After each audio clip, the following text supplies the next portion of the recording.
Welcome back, Rage Nation. Got myself Pete here. That's not really exciting. You got Senior Dixon. I don't think that's appropriate. And you got Monsieur Leopard. Explorers deserved it. No. Absolutely. I was disgusted. I cannot believe they've done this. Why is wacky? Why is that good? It's just nonsense. I disagree on that. That's not possible. We're getting the band back together. We're on a mission. Yeah. Now we've got a whole new list of things to complain about. Welcome back, Rage Nation. We are at it again. Got myself Pete here, and of course with me we have our co-host Monsignor Dixon in Puerto Rico, freshly shaven and looking dapper. I like it. With us again, we are talking about Explorers and the new Ashes models, and we had such a good time when we did our Explorer kind of GG3 recap that we invited him back on. And I'm going to ask, because I can't quite remember, do you prefer to go by Michael or Mike or... Mike is fine. I'm pretty chill either way, and I'm not freshly shaven. There's quite a 5 o'clock beard kind of going on here, but it's been there for 3 weeks, so we need to sort that out at some stage. There you go. Yeah, and we're going to get into kind of the new Ashes models that Explorers got. We just did an Anya deep dive, so we did talk about some of those new models that Anya and the Syndicate got. But I don't know. I mean, I've looked at a handful of these models, Mike, and I think Explorers got some pretty cool stuff out of this release.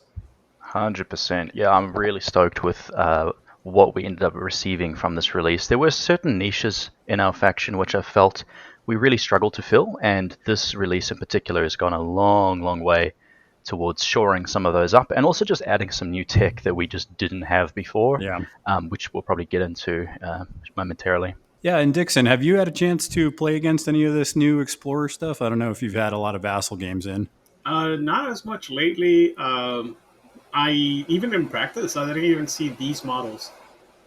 Except for, if I remember correctly, I saw the Slipstreamer and I saw the Hand of Janus. Yeah, the one that I was talking to Mike about before we started recording was, and we'll get into it, that Alleyway Echo model is pretty nutty. Like, it's not a busted model, but man, it's pretty sweet. Holy crap. But yeah, before we get into it though, make sure that you guys are checking us out. You can do that on Discord that we have for the Rage Quit Wire.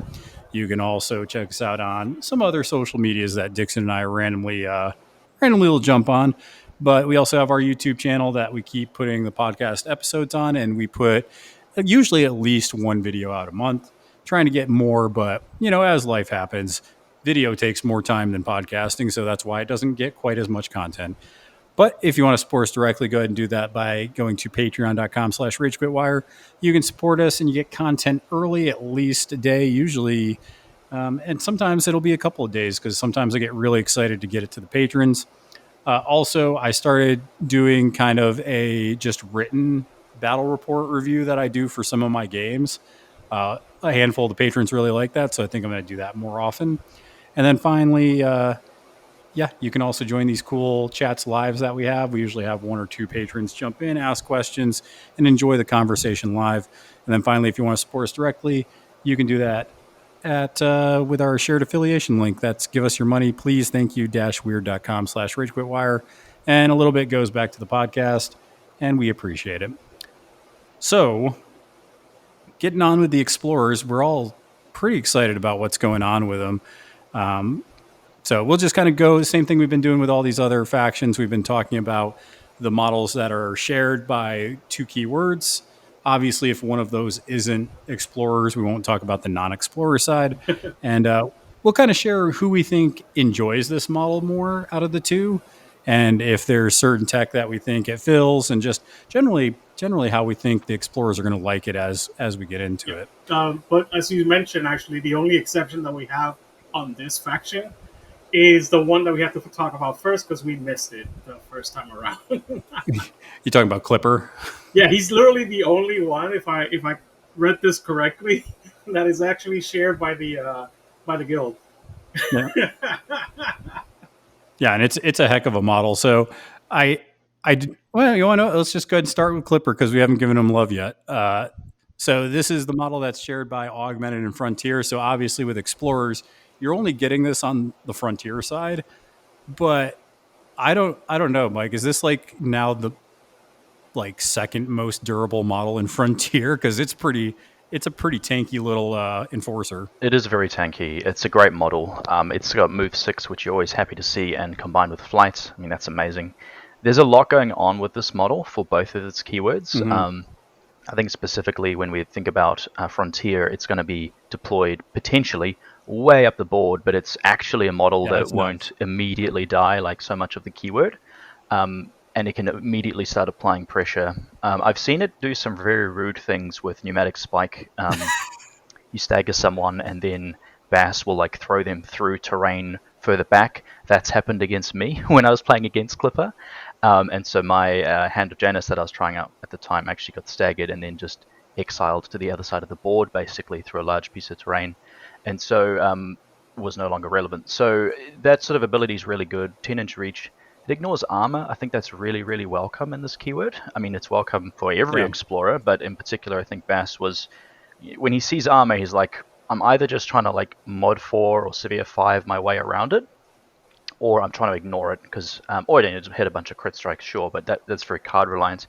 Having something that can just ignore armor, super duper welcome.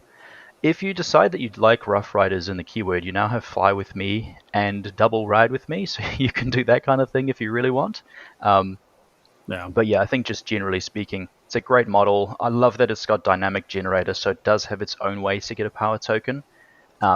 So therefore able to power itself up to get those triggers. I know that the Heave trigger is looking very, very dangerous in the guild side of things because you can pick up things like your own Peacekeeper and just throw them forward. With a massive base, it's dangerous. I know some people are tinkering with a whole bunch of outer keyword models and things like that where it does a lot. I think because we in Explorers only see this with Bass, we probably won't see it nearly as much.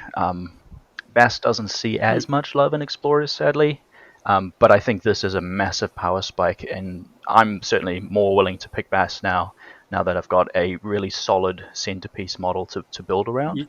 Yeah, they have 3 big tanky models now. I thought that would be enough. Which ones are they? Yeah, I think he's talking about Clipper. Bass is usually pretty decent, and then Rykard. They're a lot less tanky without that lead line coat, though, right? And we can't get that. Yeah, that's what I was thinking too. That's fair. I don't see him in Explorers enough, and I forgot that that's not attached to the model. Exactly. That is always on those 2 models. Yeah, I was just going to say the trigger I'm most excited about with this model, though, because Heave is, it's probably a little better in Guild with Hoffman, but the pneumatic spike, that vantage point trigger, can be super sexy. It's just like when you can just shoot out 10 inches and anywhere in between here and there, you can just put a ski marker down. It's like money, man. That pneumatic spike, I don't think I've seen it in any other attack, and it's actually very, very good. It's like a very strong attack. Yeah, so I definitely think that this model is going to have I would be more tempted in Explorers to play with Bass now that this is available, because it does give you something that just will last on the board a little bit longer. Yeah, I was going to ask you, Pete, because I know that you played him in Guild. Would you play? Yeah, would this actually with leadline coats on the 2 big guys? I'm assuming it's gotta help. It's gotta help because right now it's very suicidal. The crew's just so suicidal. No, dude, this model, like, I'm like, maybe I get my Bass crew back out for Guild because, like, I mean, like we're saying, I think like you could throw a Peacekeeper in there. You could do a lot of things with this just to really do some interesting things. You could probably, I'm not thinking of anything off the top of my head just right now, but there's certainly some auras or terrain that you could use this to abuse just models in. So, and Fly with Me, obviously, Fly with Me is always great. Okay, Michael, I gotta ask you, like, do you see? Okay, so you say that you don't see it often now, and I get that. I'm gonna start looking into the statistics right now. I was gonna ask you, do you see anybody that is worth outside of the emissary heaving at least once or twice? Maybe Hand of Janus, if we're going to talk about him soonish, I suppose. That's a shout. Yeah, yeah, I think if you picked Vass and then you were against someone like Hoffman or someone very heavily armored, not only does Clipper have something that ignores armor, but he could help you to move around Hand of Janus, who also can ignore armor on a trigger, of course. So you do have that sort of option. yes, Is it worth taking damage to do that? Potentially. You normally want something that can either heal itself, which Hand of Janus can, or you want something that can be easily healed by its friends. I feel like it's maybe the emissary would see a potential usage there. I suppose that's also an option. You really kind of want to have armor too, so that you're not taking any damage at all. Really, is ideally what you want. yeah. And we do have a few Armor 2 models.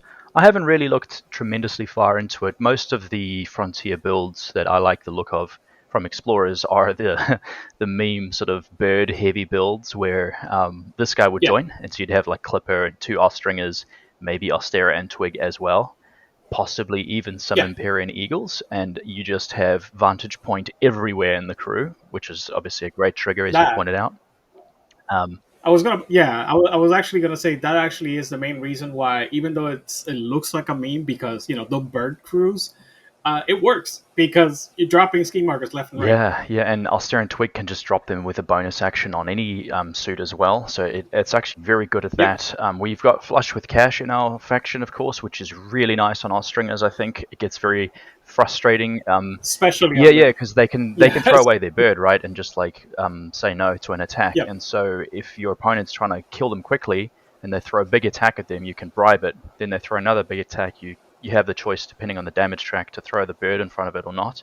And plus the Frontier keyword is squishy, so as stuff dies, you're gonna get stones back, which is obviously great. Well, okay, so we all say that it's squishy because they have tricks to like mitigate damage, but it's not like armor on everything, like say Augmented, right? Or harder wound armor one, stuff like that. But even in that crew, they have a couple of tricks that we have to admit they're very strong. Rykart cannot be charged. The Ostringers, like we were just talking about, removing the upgrade and then being able to later on get it back. So they have ways to kind of deflect damage temporarily. Some of them, yeah. That's the reason why I was asking if Clipper, being another extra piece would actually solve that. But then I start thinking, then you're removing already models that were, in the keyword. Like there are ways to make Bass work. Bass has a positive win rate. Doesn't have a lot of games. They only have 26 total between both the titles.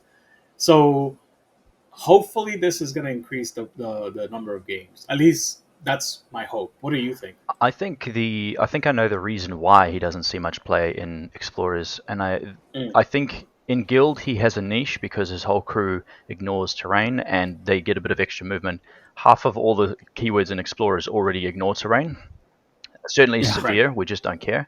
And so that one niche is less meaningful for us. I would like to see him see more play, and when I've got Clipper, I will definitely get him on the table and online and have some more experiences playing with Bass. I've played him a few times without Clipper and have been sort of lukewarm on it.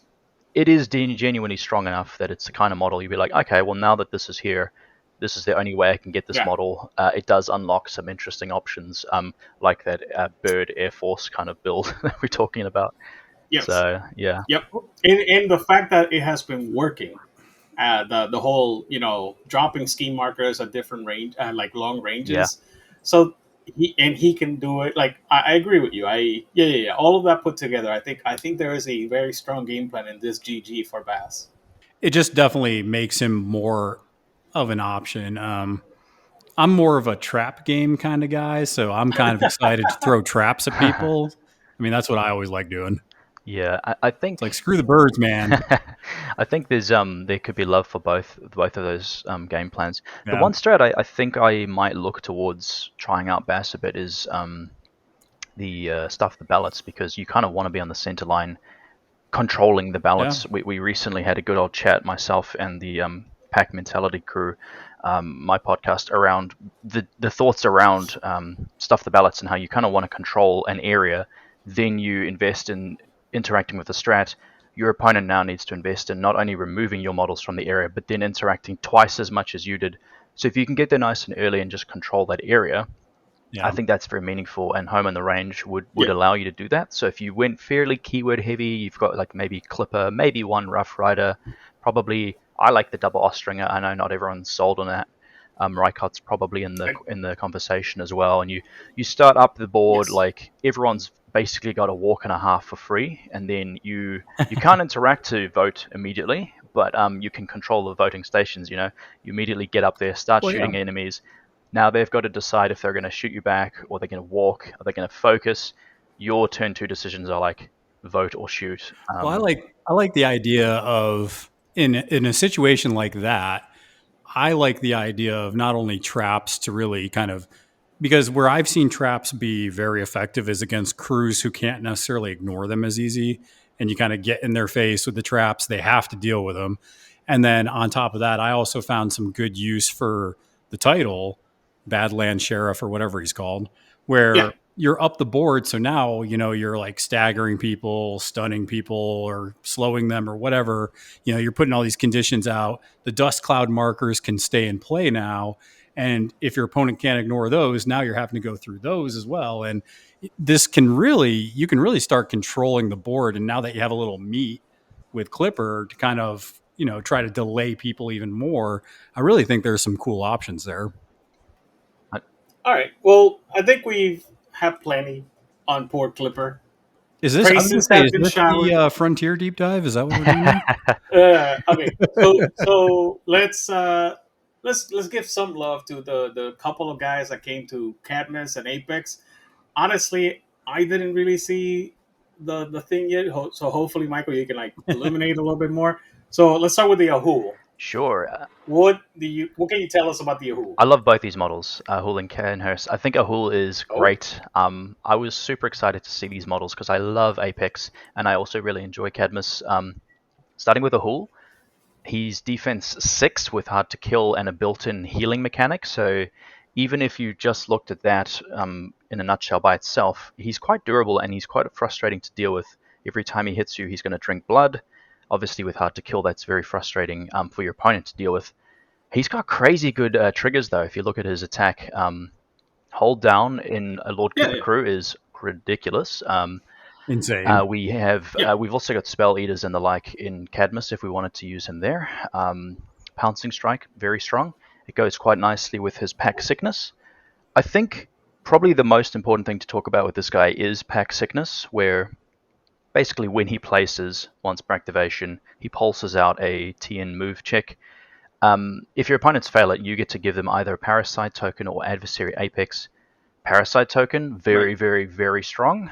If you keep pulsing this out on people, not only are they going to become more useful for you in your own activations because of the way that We Are Legion works, but also when they get their second Parasite token, they're going to get really, really hurt, damaged quite a lot. So that's really good. Adversary Apex, it's nice, but it's not really a crazy thing to build around. I think in that build, you're just trying to get this guy to have free attacks through Scent of Blood and give free attacks through Hold Down. Those are the sorts of combos you're trying to go with. But in general, really like the model. The big one that I noticed was Hold Down. I was like, okay, so this model is Hold Down, but I saw that his weakness is pretty, in my opinion, is pretty huge. If you stun this model, he basically goes below half effective. He doesn't have flight. He has a bonus action that gives him flight. He doesn't have a healing mechanic. He has a healing trigger. Little things like that I started noticing. I was like, okay, so he's not bad, and he seems to be balanced around. If your opponent doesn't have any way to stun him, he gets to do the full work. And I was just wondering, it's what would I remove? So, in your experience, what would you remove? Him being a 7 stone model, though, is huge. You look at it and you're like, man, this might be a pricey model, but 7 stones is very doable. Well, that's why I'm asking. It's what would you remove? Oh, as in, what am I taking out of the crew to fit this guy in? Yeah. With the Cadmus crew? Well, either. Actually, okay, so you see the model more as a Cadmus model? I think this is a 50-50 model, to be honest. I think it's really, really good Okay. in both. I think for Cadmus specifically, that Pulse from Pack Sickness is crazy. Very, very strong. Okay. In Lord Cooper's crew, like, Hold Down is very strong, obviously. But we already have a Oh lot of yeah. mid-cost kind of beasts and utility models that are trying to do their thing. So it does kind of vie for some spots there. And it's kind of a bit similar to Uller with the Hold Down. So I would Right. see value in both, but maybe not every player would. Yeah, I think in a Cadmus Right, crew, but to make room for so this. you're removing the other dog in Apex. Is that what you're saying? No, I would keep both. To be honest, I would keep I'd keep Okay. Artemis and Uller and Ahul. I would try and play all of them if I could. Okay. But we still don't know exactly. Like you don't know exactly what you would try to remove. Well, it depends how you build the crews in the first place, right? I tend to look at Cooper as Right. I don't really have much of a core at all, except for Uller and Artemis, and everything else is optional. Okay. And Okay. so most of my builds try to have something tanky, something that can have accomplice and push Cooper so he can get out of melee and shoot immediately, and something that can scheme. And from there, I'm pretty open. So I've played builds with Ahul where I've basically gone all the beasts. It's good fun, Hmm. but it's very, very card hungry. What I do like about this guy, the Oh. defense 6, that's sweet. Most of the beasts do not have good defense, so I appreciate that. Okay. So yeah, I don't know exactly what everyone else would remove to fit him in necessarily. The way I construct my crews, there is space in certain lists that I want to build for him. Yeah, you gave good reasons as to like what you would have to go through whenever you're looking at your opponent. So that being said, you were mentioning about like Cadmus, right? So what in Cadmus then? I don't see many reasons in Cadmus for the gun. So I think in Cadmus, if you're looking at this model, it's all about pack sickness. Can you get value from it? And Nexus okay. 1 can place it, which immediately triggers this, and that's quite powerful. If you happen to bring Kanehurst as well, the other model that goes with this guy, he has options to place it as well. The more instances of pack sickness you can just force down your opponent's throat, the better. That's where this guy's real value is. He also is a Holy moly. sponge with We Are Legion, because people can throw damage at him, and then he can just drink blood to heal himself back up. So he's got options. It doesn't go both ways, of course, because he doesn't have Wear Legion, Okay. but he can act as a pseudo sponge, which will happily heal itself back with stats 6. Drink blood is quite nice. Yeah. The what was I was gonna say is like the way that you're talking about it. It sounds like what is it? Sound of Thunder. Yeah. From the giant robot in Anya. Yes. It is I forgot similar. if that's the name of the ability.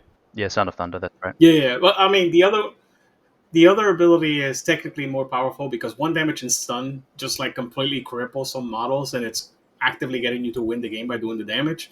Ahul, on the other hand, I'm assuming that stacking parasite tokens on people. I mean, I do remember parasite tokens being the end of a model, so I'm assuming it's still the same now.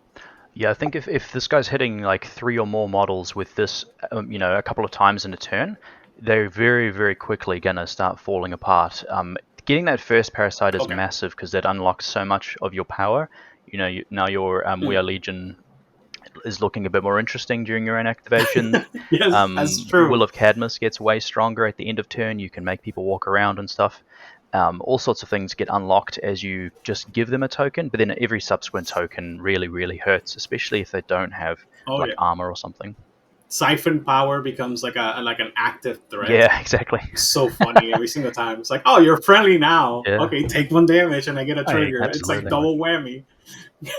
Oh, Pete, you haven't played Cadmus ever since the nerf. Anyway. No, well, that's the thing. I have all these feel bads from pre-nerf Cadmus, and I don't even want to see it on the board. It's like I wish those models would just be removed from the game. It's like me and Augmented. Like before, like you should have seen that, Michael. Like me and Pete had a couple of games where he was playing Augmented, and I was just losing my mind because it was still tender, pre-nerf. Hoffman. Yeah. It was just funny. Just the laser beam of death. Okay. So let's move on then to Kanehurst. Kanehurst, we've said a couple of things with Ahul. Does any of it apply, or is there anything new about Kanehurst that makes it different in both the keywords, or is this a dead model? Because I'm I mean, I saw a couple of cool things, but you tell me, what do you think about the model? I think he's awesome and also a dead model. I really do. I love this model, and Damn, he's the model I was most excited for about this launch. Look, he's got some that's problems. unfortunate. He's really squishy, right? Evasive is nothing, Yeah. and if you're not in Cadmus, then We Are Legion is almost blank text, which means for an Apex crew, Yes. if you wanted to build a combo and get some value from this guy, he dies super easy. You've got to really be careful with what matchups you pick him. I don't think he's anywhere Yep. close to auto hire for Apex. If you do bring him into Apex, there are some builds you can do where you layer on some defensive tech by having more We Are Okay. Legion models around. I actually really liked the Night Silk Creeper in an Apex Lord Cooper 2 crew anyway, because I think it's a great beast. Yeah. If you had him, you would now have more Cadmus models around that you can sponge damage through, more Scent of Blood synergy, more webs if you wanted to go that route. But for the most part, I actually look at this model as competing with Lord Cooper 2 for those precious cards while also being insanely squishy. I actually think That. I actually genuinely think his biggest niche in Apex is Lord Cooper 1, where you often have a surplus of cards because Cooper wants like a great card here or there, and then he has mechanics to draw cards and doesn't know how to spend them. That's where I think he adds a bit more. Certainly, if you've got like Lord Cooper 1 and maybe Model 9, this guy turns Model 9 into a beast, can give him a free charge potentially, and then you can set up your Sin of Bloods shenanigans, and it's good fun. Okay. I mean, that's a little bit better than what I was thinking because, like, when I looked at the card, it's like this card is just card hungry, and it's not that much bang for your buck. The only great thing that I saw in his card was the custom firearm, and that's because I've been playing Outcast, and I love that gun. Yeah. I don't know why. I know it's in Guild as well, but like, it is nowhere else. It's in Outcast and Guild, and I love it. It is a good gun, and look, with Predatory Instinct, it's going to be better here than you might imagine. It can be very dangerous. The triggers are both very good. I've used that ensnared trigger when I was playing as Jedza 2 with some pit trap marker shenanigans, and you like push pit traps markers through people. That's genuinely quite nice. If you have the balls of steel required to hire a Patagi Huntsman in any crew, that can trigger his pit trap ability, and then you threaten to shoot them again. But it's not built in. It's fun, but it's not built in. As for I tried playing Yeah. the Batagi Huntsman. I really love that ability. That combo with the hazardous. Yeah. I even tried it in Angler. Yeah. It is so hard. It's hard. It is so hard to pull so off. squishy. That's the problem. It's Yes. like it's good against a good amount of crews, but most of those crews have a way to reach out and just kill them, and then you're just left with nothing. Yeah. So that kind of sucks. I think that both these models can fit into both of those keywords very well. Oh, So that's how you feel? yeah, I mean, I can see the combos for it's like, hey, you got this new beast, and oh, also you can make random things beasts for Cooper to abuse, and then on top of that, you have all this stuff that pings out the parasite tokens and just kind of fits really well with that. So, I mean, Okay. if I was So playing you have both some these secret keywords, these tech. fit the rotation somewhere. So you have the secret tech because that's I mean, in my opinion, I agree with Mike. It's just Kane Hurst to me. It's like he looks so cool, but has like no home for me. Even though I see a couple of cool things on him. I would. Yeah, I mean, he's I gonna would- die. He's gonna die.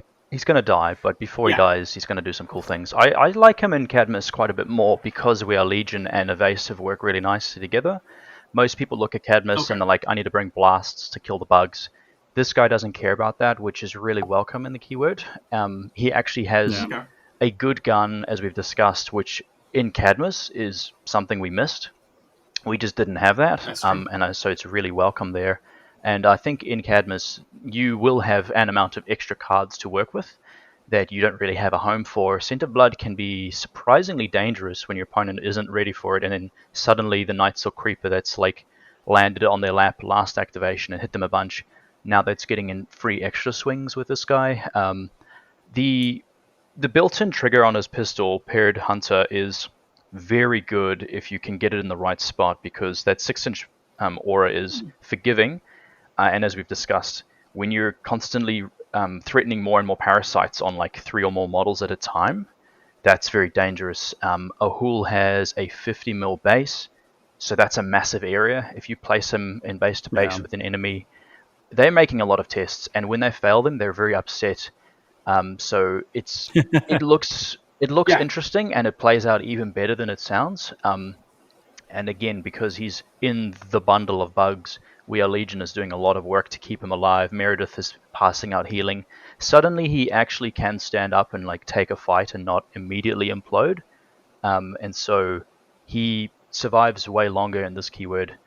Although, unfortunately, his Lost in the Hunt probably won't do anything here, that other bonus action, and you probably aren't looking for pit traps here as much, so he kind of wants a bonus and doesn't really have a great one here, but I still think he does a lot for Cadmus. I wish that Pair Hunter, instead of being Pair Hunter, it was like Friendly Beast with an R06. That way, it Yeah. actually makes his bonus action good, I mean, and it doesn't break anything. yeah, I mean, that would be nice, but I mean, I will take anything I can get, knowing that some models have been really, really bad. I don't think Canis is in that category. I think he's Yeah. like a solid model that's really interesting. You can build some very silly combos with him. He can do some insane work if things go your way. He could also die in one shot. Yeah, so let's move on then to, I guess, Ivan and McCabe got a pretty sweet little model. It's called the Alleyway Echo. This thing I got to see in person, not in person, I should say, but on Basel. And luckily, I was playing Neverborn and decided to bring Angel Eyes and ended the Echo's existence. But So it did no, work before that. no Slipstreamer. We're just going straight to Ducat and. I'm just going to go. I'm going down, kind of Okay. down the list here. But yeah, this model's insanely good if you don't have range attacks because it has one of the good abilities, combat finesse. So you can't cheat in melee with it, which is always good. Oh yeah, even against range attacks, this thing has concealment. Like Yeah. what the crap? This thing is so good on paper. So the fact that you're saying that he's great, period, I'm just like, yeah, that tracks still. And then when he gains fast, he gets to do a leap, which he can do that multiple times in an activation. So that's fun. Wait, really? Yeah, because anytime he gains fast, he gets to do a leap. So, like in McCabe, you can get fast when you activate because if you get the upgrade, so then you do a leap. And then I think as bonus, you remove a shadow marker to get fast, so then you can leap again. Oh my god, I forgot about that. And it's Very not spicy. busted because it does take It some is. setup, but it's pretty good when it happens. And then you give this thing, I'm assuming, flush with cash, and then you're just like, okay, it's unkillable. Just whatever. It's something. It's something. Okay. It does a lot, yeah. Oh, It's a cute how model. do you feel then, Michael, about this model now that I've been gushing about it and I've not played it? Have you put it on the table? Oh yeah, I've played it a lot. It dies to Angel Eyes, as we've discussed. It dies to good shooting models very easily, sadly. Okay. But that is a small niche of Malifaux. There are a lot of models which will struggle against this. That combat finesse is great. It's even better when it's holding an artifact from McCabe and it's giving out that cursed objects aura, because now it's effectively defense 6 up close and melee. If that artifact is a So good. faded mirror and you've got a focus, it's even better because every time you cheat fate, you draw a card. So now your opponent flips a 10, you can spend your 12 to dodge it, knowing that they can't cheat back, and now you'll redraw another card. So that's really, really nice. You don't really need to spend the focus because 334 as his damage tracker is super flat, so who cares, right? He's got like what I really like about this guy is he's got good triggers for both keywords. Dismember is like, why does he have Dismember? You're playing Wastrel, so you kind of want corpses. It's actually very meaningful.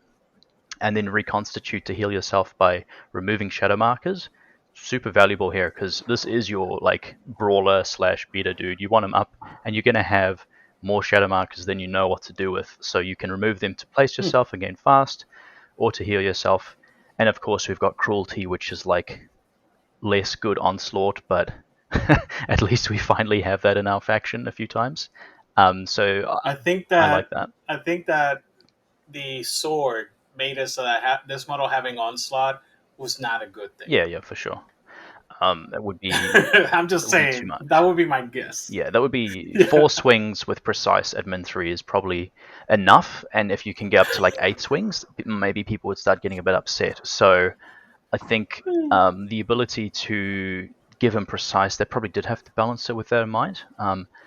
But Yeah. I think this model unlocks so much for both of its keywords. I think it will only really see keyword play because it kind of needs like that support. You could maybe force this into like a Maxine crew because she technically can give it fast, but I don't think that's really where you want to be. I think this thing wants to hold an upgrade with McCabe, or it wants to do Shadowmarker shenanigans with Ivan. There's got to be something nasty also in Ten Thunders because I know that McCabe gets played in Ten Thunders as well. Probably, yeah. Yeah. So I'm not saying. I mean, we're focused on explorers, but I'm wondering if any of these explorer models are going to make it also into other factions because of X, Y, and Z. You know, like other things that we're not thinking Yeah, about. I think so for sure. This guy might offer something. Although I would say, specifically in Thunders, it would be for the wastrel side of things. Thunders are already blessed Right. with tons of min 3 minions, so it's like if that's what you were looking for, you've already got that in spades over there. So I think, I mean, they've got so many, right? We don't have any in I tell you what, Explorers. That's why Explorer's got to be excited. Yeah. I was gonna say Explorer's got to be excited for that 3/3/4 damage track because Yes. a lot of their min 3 beaters. I know Mikhail got neutered, so that sucked. But Yeah. Exactly, and I think Yeah. we look at a damage track that begins with the number 3 differently to a lot of other factions because in the past our models which had that were either not good models or they had 2 attacks Way too and good. they struggled to get their third it's true. swing. Or I've been we're playing like Rezzers and way too Arcanists, good. and there's a bunch of min 3 beaters. Yeah. Oh yeah. Precisely. Yeah. I think Wrestlers, Arcanists, and Outcasts have the largest amount of min 3 beaters in the game. As I think tied. I think all 3 are tied. Yeah. It's crazy, and some of them do it at range, looking at like Rusty Ellis. Whereas, like for us, our faction Yes. is stat 5 Derringers, like that's what we are, and so a 3/3/4 is like really, really welcome, especially as we've said when you give it ignores armor and hard to kill and all that. It starts looking really nice. So I will say though, yeah, good. No, I was just saying I really look forward to playing this guy with McCabe, and specifically McCabe too, because I think he's just going to do so much work to free up McCabe from doing all of the face melting duty. Now you have a bit more flexibility on who's doing what. Well, dude, this model, like, even though you can shoot it off the table, so it's a 50 mil base. So when I was trying to hunt this thing down, I was like, okay, it's a 50 mil base. I should be able to see this, pretty much where I need to. But it's only size 2, man. So it's actually like if you can get the base behind that terrain, like you can start picking and choosing like where they can see you and where they can't. So, and like Dixon said, it has concealment. So there are some snipers like Angel Eyes can just like, yeah, I don't care, I'm going to kill you anyways. But a lot of models are going to struggle into it. Yeah, there's like specifically a subset, like Michael was talking about. It's just a very small subset of the game that ignores concealment and cover. And so look, that being said, we've praised this model, I think, more than enough. But the other model, because there's a second model, I have heard nothing but negative things about. Is there a second model? So, Mike, what do you think? Host Ducat. Host Ducat, yes. So I was really. I liked them, but like people were like, "No, this model's trash." I like him a lot, to be honest. I think. So I read him as Forever Doomed is so fun, and Incorporeal we've never had in our faction before. Super duper welcome. And from there, I'm looking at a solid heal that drops concealing markers. Why does that matter? Well, I mean, I'm very, very biased towards botanists, but this is like the easiest way in the whole faction to get a botanist going. You can now do this in any keyword. If you were looking for a healer, you can now drop those concealing shadow markers and slam them away to grow your botanists. So that's one option. Not everyone plays botanists, fully get that, but I play a lot of botanists. This guy just unlocks them wherever you want them or helps the engine in a keyword that's already good at it. I really enjoyed playing this guy in McCabe 1 because that TN reduction meant he had a stat 8 healing energy. So you only needed to flip a 4, which is nothing. And so you're just healing for Yeah. days. You're healing your Rough Riders who are now healing like a 2, 3, 4 because they have Survivalist. They're really happy with that. His melee attack is, funnily enough, when he hits his Siphon Life trigger, it's like the hardest hitting attack that all of Wastrel has as a 3, 4, 5. Because the keyword actually doesn't hit very hard. We fear it because of the precise, but outside of that, the tracks are very small.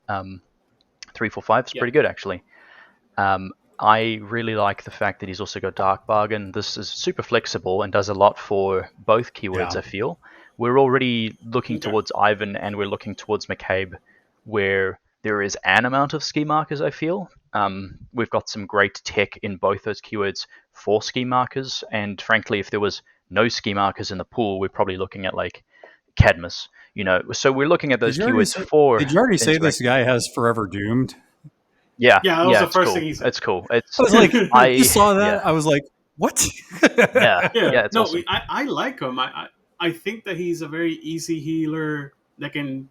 In 10 Thunders, he activates the girl that summons the paper dolls in any crew, basically. I'm sorry, in the Wastrel crew, basically. Yeah. Without having to bring anything crazy.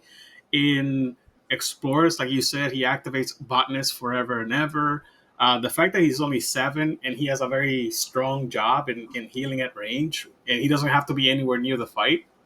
Well, I like them. He's a very flexible model, right? Like Yes. everything you guys Correct. are saying, he can interact, he can put down schemes. He has a lot of Yep. good triggers. He's a healer. He sets up a lot of. He really is a good enabler. I feel like. Yep. His gun being crappy makes it so that you can shoot your own models easier to drop a ski marker. Yeah, I mean, That's how stupid the it gun is. is like bad, but it's also quietly good because you have Ungentlemanly Affairs, right? I mentioned Derringers being like Correct. the Explorers thing. Well, here is one, Stat 5 Derringer. This is like our faction. But this guy has Ungentlemanly Affairs. It actually looks bad and is much better than it looks. You're often able to just sneak it in. And yeah, you could shoot your own guys with like a low tome to draw out secrets. Again, that's how you maybe going to Right. win the game. It's worth looking at sometimes.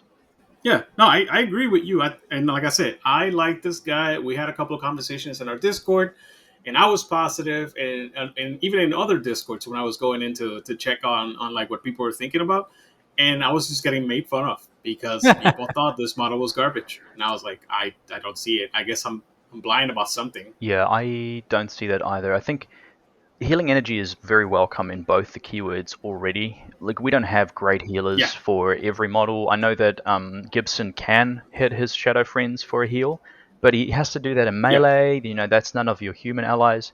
This guy just heals anyone for 8 inches, tactical, so you don't care about the concealing. I suppose if you did care, you'd have Gentlemanly Affairs anyway. So it's just such a flexible heal, and that lingering shadow. I mean, you imagine someone's trying to go for Ivan, right? They're like aggressively beating his face in, and you're like, cool, I'll heal him twice and give him 2 new shadows that he can now dispose to just like basically bribe away your next 2 attacks. I mean, what a massive trade in terms of like tempo. Your opponent has just lost all the value and momentum they've given, and all you needed was a couple of 6s. It is. That what you just said is at the lowest. This is like you're cheating nothing and you're getting nothing but weeks and 1 black joker, right? At the lowest, you still gave Ivan a freaking 5 health boost because 2, if I remember correctly, 2 shadow markers is -2 health, and then you heal him for 1. And say one of the healing was a black joker, you still get the shadow marker. Am I correct? Yeah, I think that's it. And so it's like, and all you need is a 6. There's no, your opponent can't influence it. You're just like, I'm going to heal my dude, and we're going to do, a little bit of extra value here with these shadow markers, which it's very frustrating for people to deal with. And in fact, Dark Deception it reduces the damage to 0 on Ivan's card. So that could be a Lord Cooper 7 damage hit. Now it's 0, and you healed on top of it. It's pretty good. Right. I still like to go with like the average. The average of all damage in the game is 2. So like I prefer just say 2. But yes, at minimum, those 2 actions, even with a black joker, is 5 life on your master. Yeah, and if you had like a really nice crow in your hand, one of the cute things you can do, because healing energy is a tactical, you can heal your enemy drop a Shadow Marker and base contact, and now Mr. Mordrake can bury them very easily, because now there's just a Shadow Marker already touching them, right? So there is like lots of cute things that this model opens up that maybe on the first read you're like, huh, what he's like not doing anything in particular. I think that's the beauty of this model. Like there's a lot that he does for you. You just need to find what bit of That's tech not obvious. that yeah, exactly. What do you want in any given scenario? Because he can probably help you out. He's got a lot going on. Okay. Well, Pete, any last thoughts? No, I mean everything you guys are saying. I think like you guys are saying, it's very good. I think I like him probably better in Ivan a little bit, Okay. but there's still, especially if you bring the alleyway echo, this guy definitely helps turn him on as well with at least bringing shadow markers for him to abuse throughout. Plus, like I said, anything with healing energy and being able to interact 3 times if you need to, like you could just put this guy on the back ballot and just be like, cool, I'm going to vote 3 times and now I'm going to go do stuff. Yep. Dark bargain myself, do the thing, target myself with healing later on, whatever. It doesn't matter. Yeah, I think it's solid. I don't know why people think it's crap. I mean, I think it's a good model. I'm telling you, man, every conversation, I should specify, I was like 4 conversations that I went through like a week or so, and people were just like, this model's garbage and trash. I forgot exactly who it was, but somebody was like, what exactly do you like about this model? Every bit of text. All right, so I went through like the 2 big things that I like was like healing, and incorporeal. Yeah. Like those are the 2 great things that I love about this model. And you can even Black Joker. Yeah. Like I said, Black Joker on the healing, but like literally, you really can't Black. Anyway, so let's move on to the Slipstream. Oh God. I like the model. I have seen it do work. You have? I believe. Yeah. I believe Liam said that he didn't like the model. He was saying, just to clarify, that he didn't like it. I think in Bygone, he didn't. Correct. Because we were talking about Outcast. So I am curious to see if we think EVS and Bygone on the Explorer side, if this does something for the cruise. That is true. That is a good specification. I think these models will look amazing on your shelf. I'm sorry. I was actually hoping that we would see some value for them in Outcasts where they don't have good schemas, but if Liam says that, then it's not great, because we already have Vernon Wells who does everything this model's trying to do and better. If you're looking for range stagger, Vernon Wells does it at double the distance with good triggers and a better stat. If you're looking for moving and like trying to get around the board, Vernon Wells does that as well. Reckless Momentum, their attack looks interesting because you can push after you hit them if you charge, but then it's like you're only stat 5, range 0 on a big clunky 50 mil base. Like, when is that actually coming into play? I like these models in theory, and I've tried them a few times. I really want to say that they're good, but I just feel like they've missed something when they designed them, because the bonus action, you can't always make the bonus action work, and even when it does work, it's not that amazing. The timing and sequencing of their trigger, which is other Slipstreamer only, so you have to spend 12 stones for 2 of these guys now, means that you're only giving shielded to the second one if you have the first tome. And why does the tome matter? Because it's actually required for the TN of the spell. So it's like you're going to have to reconfigure one of them, or you're going to have to pick Shield Generator as your ideal upgrade, follow tradition to get shielded in the first place, so you can get the tome, of which your opponent could just turn around and deal 1 damage, and now you're back to where you started. I think they really, really want the all-terrain upgrade, which is the weird-looking cross thingy.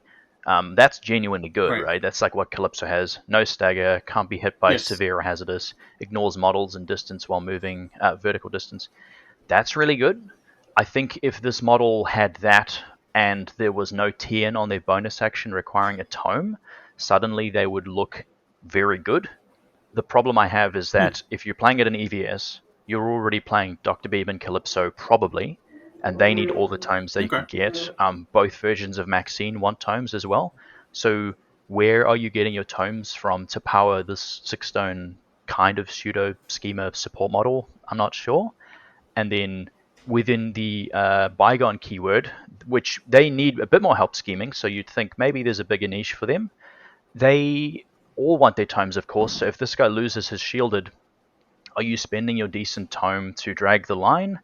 Maybe. Or are you spending your decent tome to like enable Terry to do something fun, or your ancient construct to have like a better attack? Like there's a lot of ways you can spend tomes in that keyword to great success. Obviously, everyone's got like tome triggers galore. So how are you spending it exactly? And my general view of the game is like, unless you're 3 stones or less, you have to have a bonus action which is relevant. This guy's bonus action is like, it's okay. It's like medium. It's not amazing. It's fine. I do think there is one niche for this model. And that niche is you pick Maxine, and you've got Balls of Steel because you pick her against Outcast or Guild, and then you discover it's Tara or Lady Justice, and you're really worried that Dr. Beeb Calypso is going to do nothing, right? Because they just attack buried models, and they basically don't exist. And now you're like, well, I want something that's all terrain that can get around the board and maybe do some interact actions. Bring 2 slipstreams. Maybe bring 1 or 2 slipstreamers, because now they're not competing for those tomes because you're not playing Dr. Beeb and Calypso, potentially. And so now you've got more tomes than you potentially know what to do with. So that could be an option. They do, with all terrain and move 6, they can kind of do an okay impression of being Calypso. That's not so bad. They're obviously not nearly as dangerous on the attack, but if a model just needs to walk and interact to add value, I mean, this is a way you can do it for an affordable price tag. So suddenly that's looking kind of medium. I think that's not so bad. Do you know what bugs me about this model? Right. Is I think if this model was on a 40 mil instead of a 50 mil, I think I might like it a little better. Okay. But a 50 mil is just kind of hard to hide, and very hard. There's nothing really protecting this a whole bunch. So yeah, the game that I did see them do well, they what's the word I'm looking for? They hang around with Ket, the guy that's like also fast. Yeah. Yep. Yeah. It was like they just went off on their own little adventure, and they were so fast. And with Ket being there, Ket would reposition people, and this thing would just be bouncing off of Ket and doing stupid things as well. Yeah. So yeah, and then I don't remember exactly how they kept having the shielded on it. I'm assuming it's got to be what you mentioned, which was they had it on the technology trigger. Shield Resonator, which is that's actually the tradition one, which lets them have actions on the back of their card, but then at the same time, then they're no longer all terrain. Which, as we've said, if you're 50 mils, that matters. If you can't ignore models, I think a lot of bygone crews already like the First Light, and they like some big robots and ancient constructs, and you got a lot of big models. Here's another one. It's pretty hard for them not to get stuck, let alone terrain. They're going to get stuck against each other and such. So that's one point where I really want to have all terrain for this model all the time.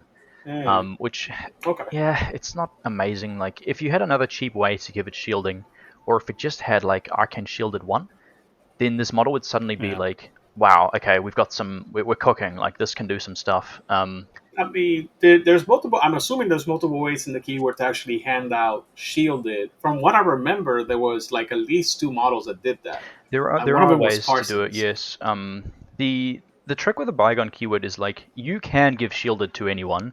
The problem is you can't give shielded to everyone, and so you're needing to make these decisions in your start phase. Is the matron starting with shielded so she can immediately pass through and get her bonus action really nice?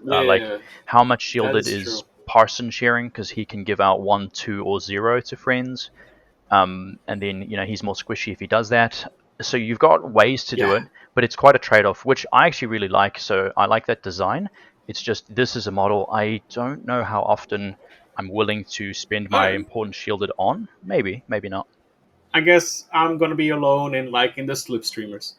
That being said, let's move on to a happier model, because if I remember correctly, Pete, you like this model, which is Casey Jones. I think it's better in Seeker, but it's definitely, if you do kind of the geode build with Anya and those little chain gang dudes, you can still get a lot of use out of it. But man, I think in Seeker, this thing might go a little bananas. I kind of like it.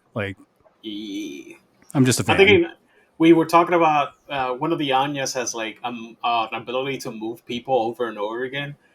And all I can think about is like, my God, that is cancer with a guy with geodes. And yeah, I think Yeah, you think mentioned about that Jedza too. 2, man, where you're like sliding these markers around and doing your irreducible damage through them. It's like, good night.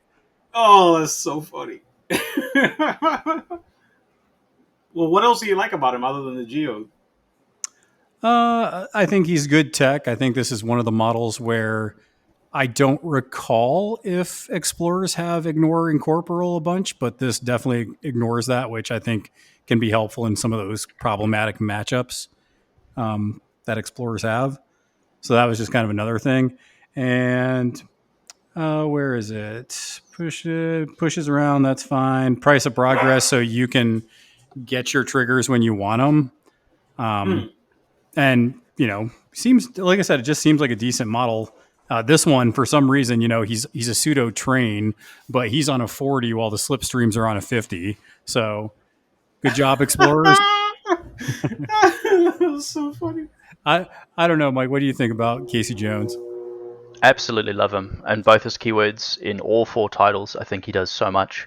I think I'm so glad Yeah. that you brought up Ignores Incorporeal, because for the longest time, Incorp used to trigger me because our faction, as we've established, does not have good min 3.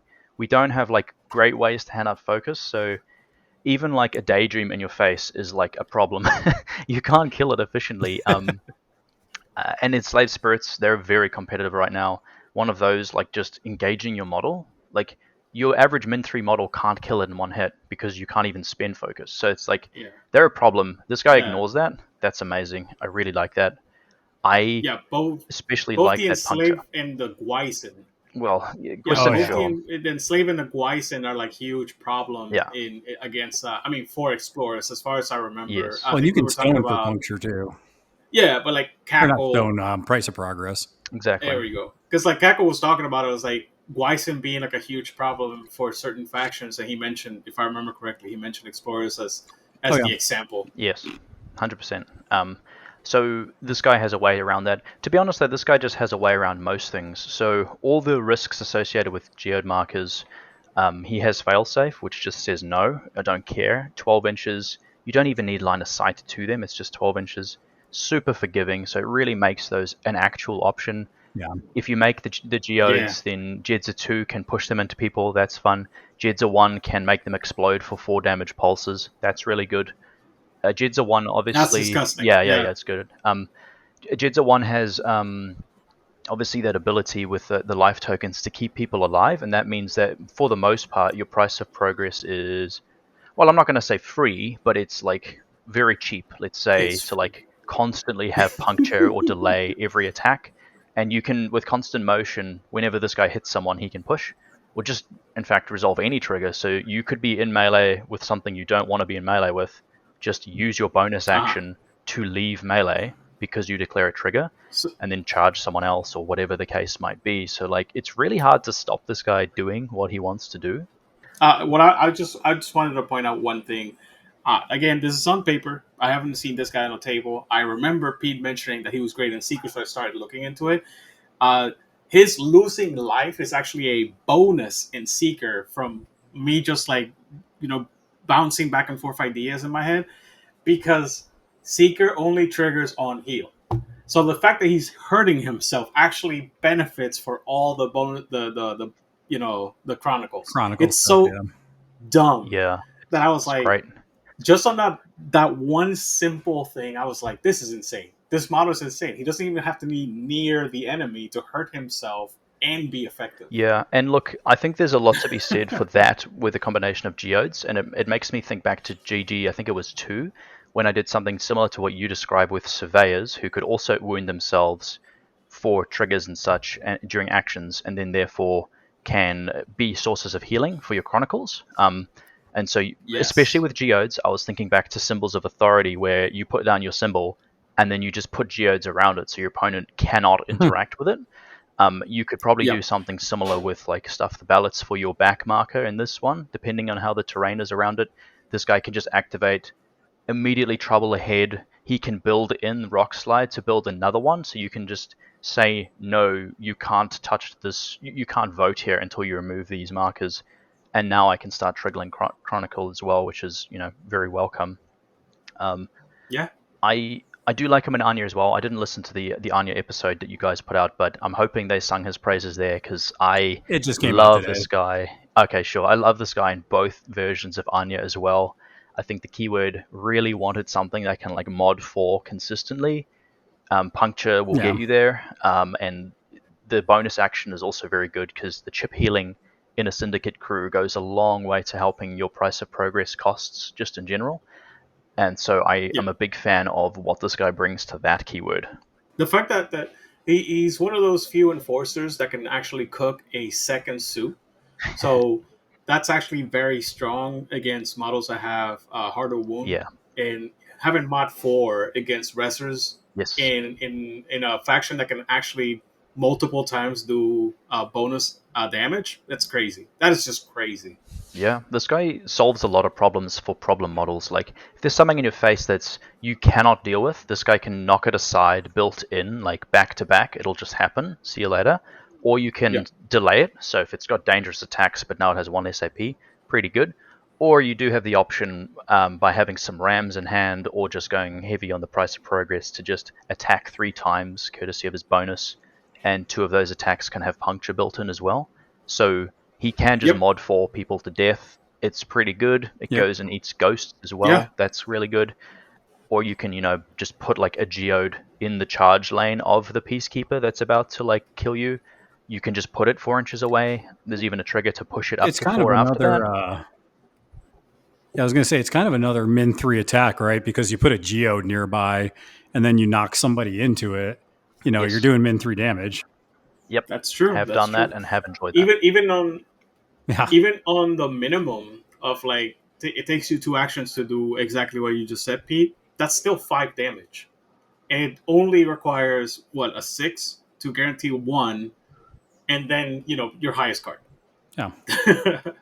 Well, you're right. That's not amazing. the only thing putting them out either. You can bring other models in keyword to put those geode markers down, so you don't even have to spend his AP to put.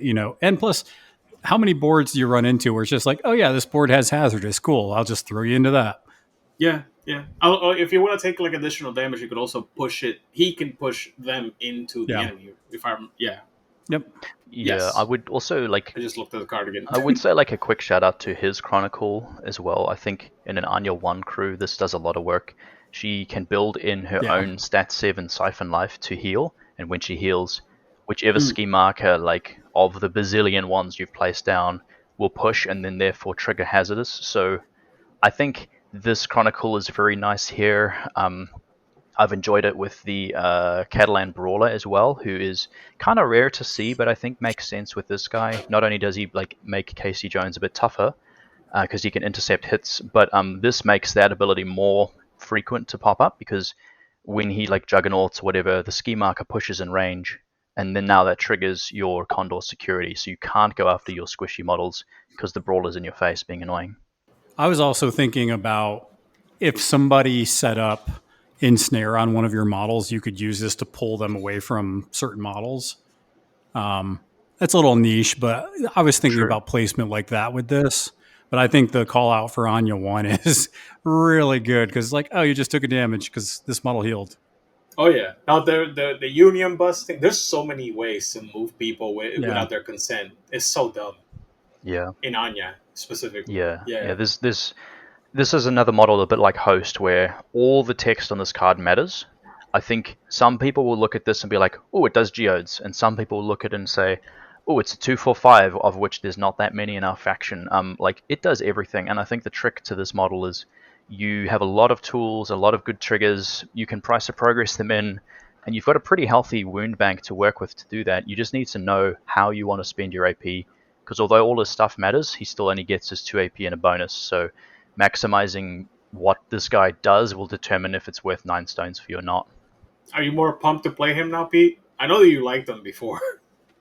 Oh yeah, I mean, I don't play either of these keywords, but I think he makes me more interested to try Seeker. So I would totally play Seeker now with KCG. Plus, the model looks sweet. It's this kind of like undead kind of dude with a train coming out of him. It's just kind of really cool. Yeah, it's That's really the funny part. wacky. It's Yeah. like he's just a dude with a train coming out of it. Yeah, you Yeah. describe Malifaux to someone who's never heard of it. There's a ghost with like a train bursting out of his chest. Yeah. Oh man. All right. Well, I think we just have the Hand of Janus. That's the last model, isn't it? Unless we wanted to speak to Irene and Altus, who technically are new Anya models. I don't know if that's in the scope of this chat or Yeah, not. let's go ahead and like I said, we did talk about them in Oh, you the did? episode right Okay. before this, but I do want your feedback on them because you're an Explorer player, and I mean, it sounds like you think they bring a lot to Anya. So, Oh yeah, Um, definitely want to hear about this yeah. because we heard them. Yeah, we heard from them from like Anya specific players, basically people that really like Anya and want to play Anya. So, how you feel about them in Explorers? Just well, I like mean, having they can only play in Anya is the thing because they're technically Arcanist models. Oh, they only have one keyword. Oh, my bad. I apologize. Yeah, look, I think Arena is fantastic. She does a lot of the things you want. She's vaguely similar to Casey Jones with having that 2-inch reach 245. So and the ability to swing 3 times with that cruelty trigger. So she does that as like your bare minimum. That's your floor. I think if that's your floor, it's a pretty good place to be. The ceiling is pretty high because not an accident can push geodes around and things like that, which is quite nice.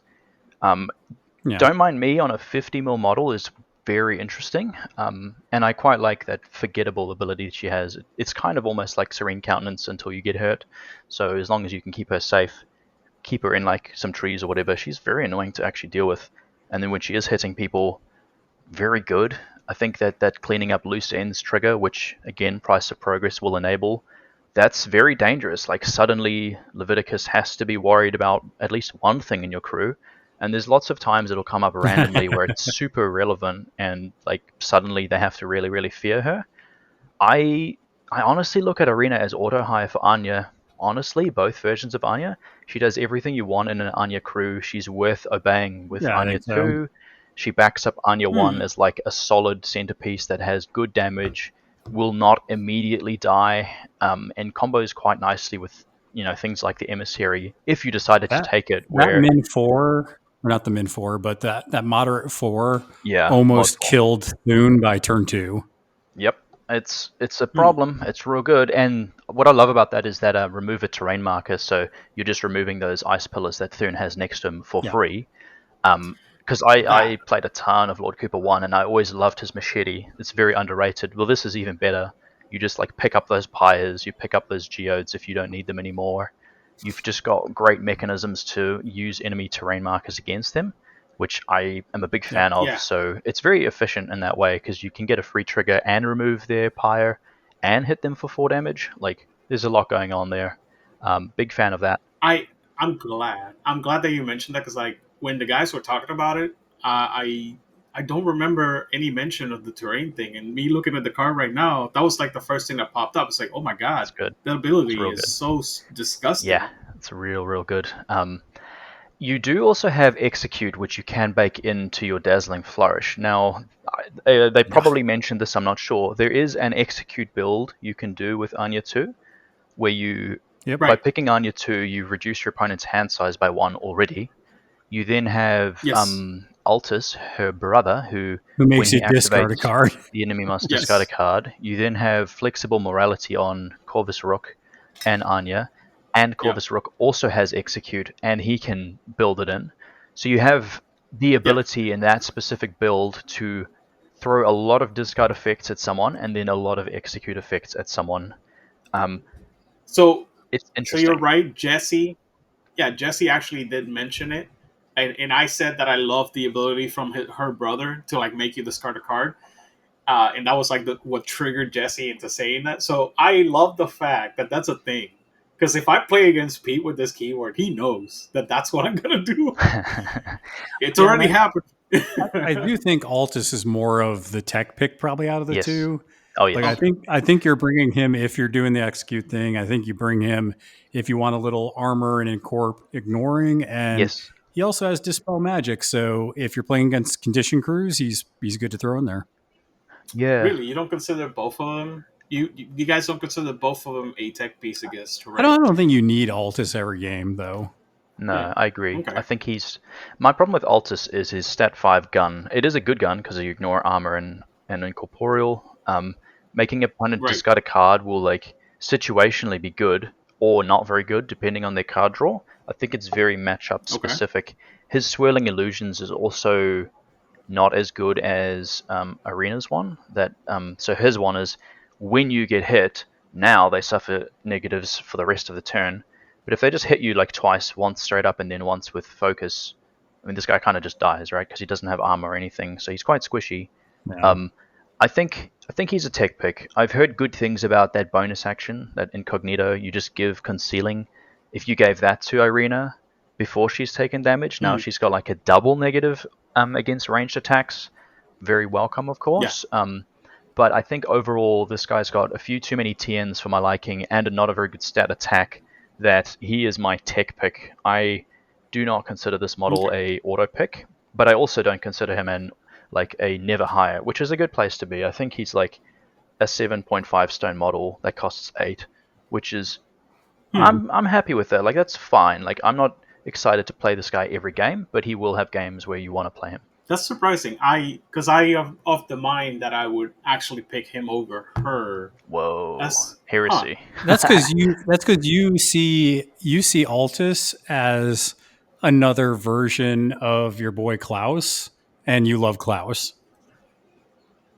Yeah, That's what it is. I mean, we actually talked about it in that episode too. I said like the thing that I love about this model is the gun because Twist Reality has Twist proven that Reality's even at stat 5, it has proven to be a huge problem. So I was like, yeah, and the fact that it has one good trigger that he can bake in, I'm okay with this. Yeah, it is a good trigger, and you can usually go after the stat which is lower. So I'll admit that much is true. Because this doesn't ignore friendly fire, it does ignore friendly fire, excuse me, it doesn't ignore concealing, like the other ungentlemanly affairs on host that we're talking about. It's like good, but there are ways for your opponent to play around it and make it not nearly as good.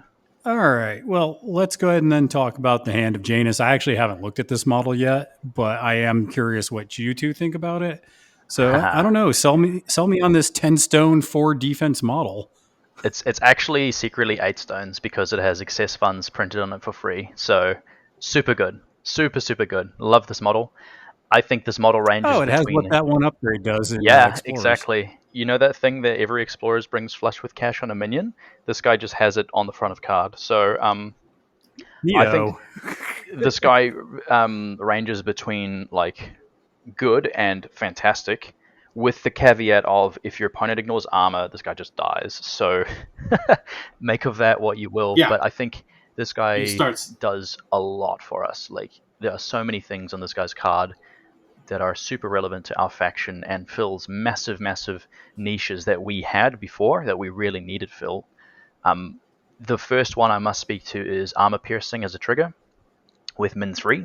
With min 3. Oh yes, the magic words in Explorers. We don't have good min 3. This is good min 3. It has armor piercing. It's super relevant because a lot of crews you rock up like against Hoffman and you're like, I do negative damage to this guy, and even the models which theoretically do hit hard, like Malosaurus Rex, are only dealing 1 damage. Yeah. It's terrible. This guy, has a way to actually get around that with armor piercing. So that little trigger printed on this card alone, in Explorers, the context of us not having much of that is much bigger than it might look at first. It's extremely important. Can I ask you a question, Mike, about this melee attack? It has mutilate, which can give you min 4. Yes. Is there a model or crew in Explorers that can put out a little more slow than normal, or is this something he'll have to put on itself? Well, I mean, the Syndicate we've just looked at has delay that you can build in on at least 2 models, right? So we know you can just price of progress in your delay if you do pick Altus, and if you do higher case, I would always higher case to be fair, then you've got that option here where you definitely can get the slow on it. We do not have a ton of slow, like we don't have Rasputina levels of slow, but there is an amount of it. I think probably the place where this will show up the most would be Maxine, because she can hand out slow with a very high stat at range. And I really think this guy's amazing in a Maxine crew already. Oh, so yeah. there's where I would probably see it making the most sense. This I'm a little disturbed by the gun. The gun seems way too good. it's silly, yeah.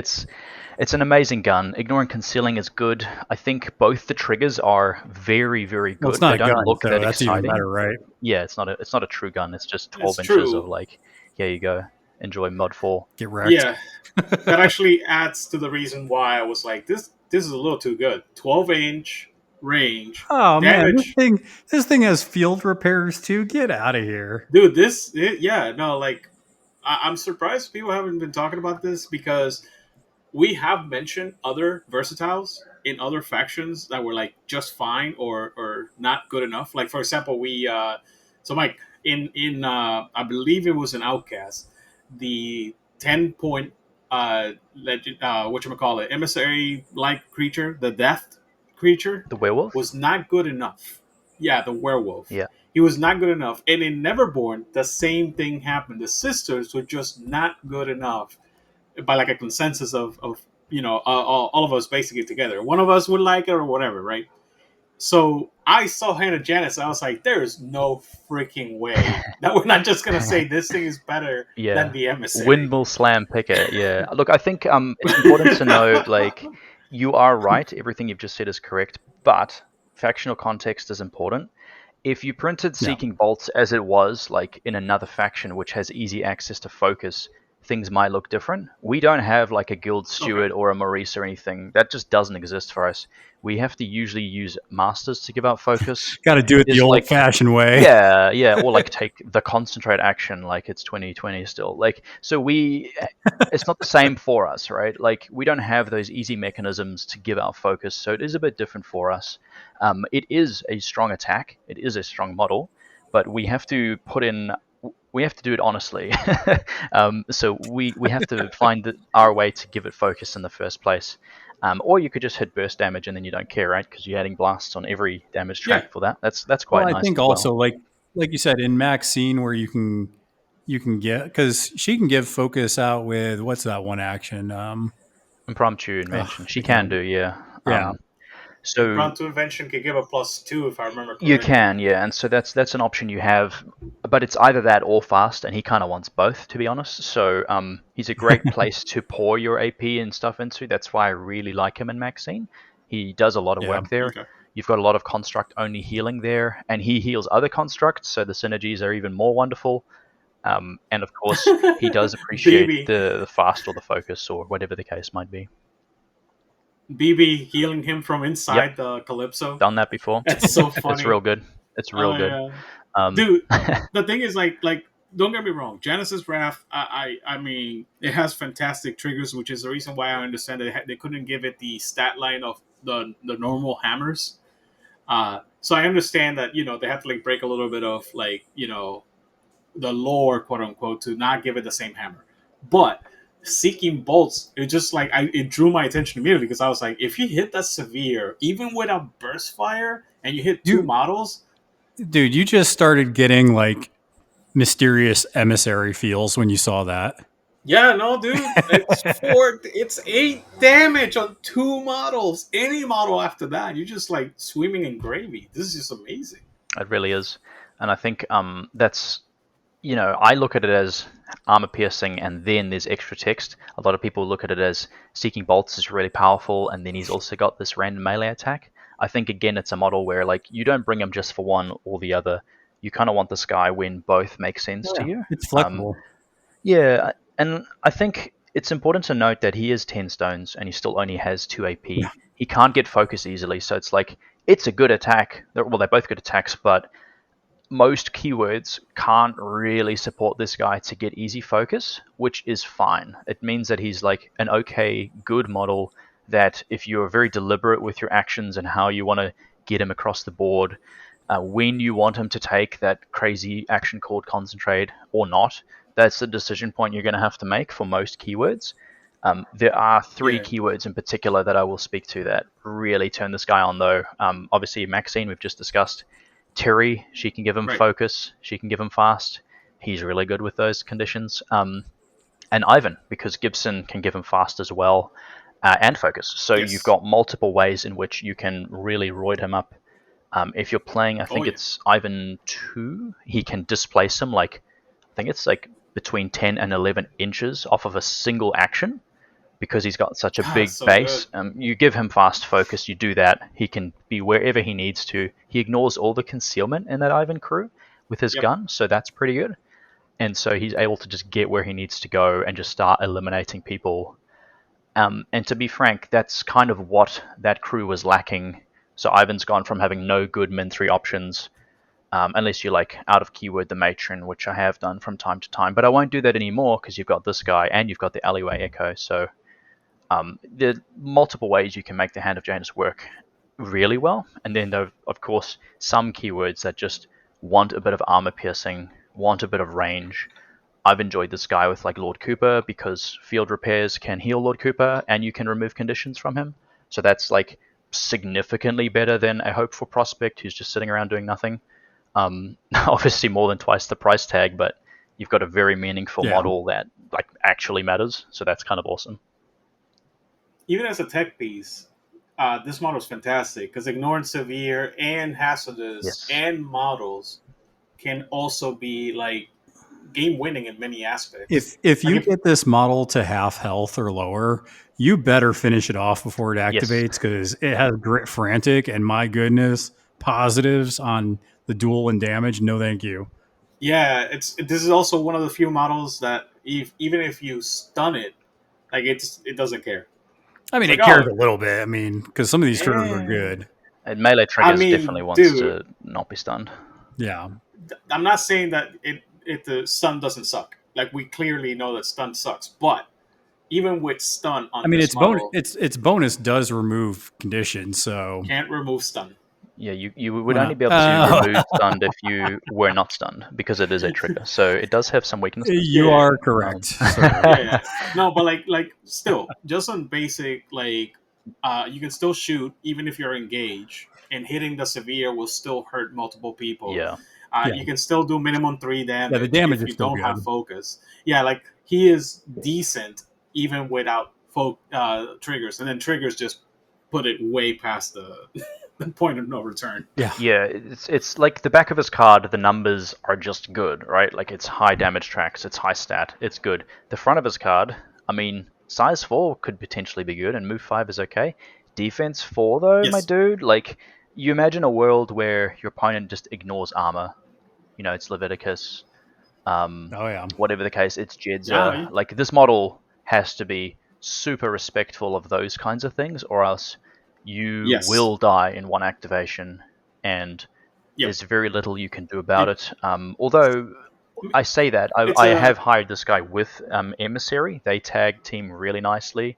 All the things that would really scare this guy, the Emissary can intercept just and dodge. 20 stones of don't come over here. Yeah, yeah. that's great. Do not. It's very good. Yeah. But what I was going to point out is that you have basically, because he's a versatile model, you have the chance to put the opponent on the back foot by just saying, do you think I'm going to use the Hand of Janus? Like the opponent has to be the one that actually bets whether or not you are going to bring it. Because if you see that the opponent is going to have a keyword that is notorious for ignoring armor, you're not going to bring it. Or if you're going to bring it, it's because you're betting on your opponent not having that. If you play against Ivan, you're not thinking armor, right? Or if you play against Cooper, you're not thinking armor. And then all of a sudden somebody, except for Model 9, so you might see it there. But you know what I'm saying? Like you see this into a crew and you weren't expecting armor, this thing might just ruin your day. Yeah, and I think the main counters to armor also include hazardous, which this guy ignores. So there really are a very limited number of ways to efficiently deal with this guy. If they've got them, you just cease existing. Like, I think picking this guy against Ikirio is like asking for trouble, for example. She'll just one-tap this guy. Yes. But there are a lot of keywords to Dixon's point where it's like, they don't know that you will or will not bring Hand of Janus. Like, he could turn up in any 9 of our masters crews quite comfortably. He could make an appearance and add an amount of value, some of them more than others. Yep. And so you don't really know. Be a module unto itself. Like, you just like, all right, he's 10 points, but he's gonna go on his own way. You start bringing. So we were talking about Frontier. You want to start bringing some beefy lists with Frontier. Bring with Clipper. Here it is. And then you can do Heave with Clipper onto Janus just to toss it up the board. And then this guy can heal Clipper as well for reasons. There you go. We found some BFF. There you go.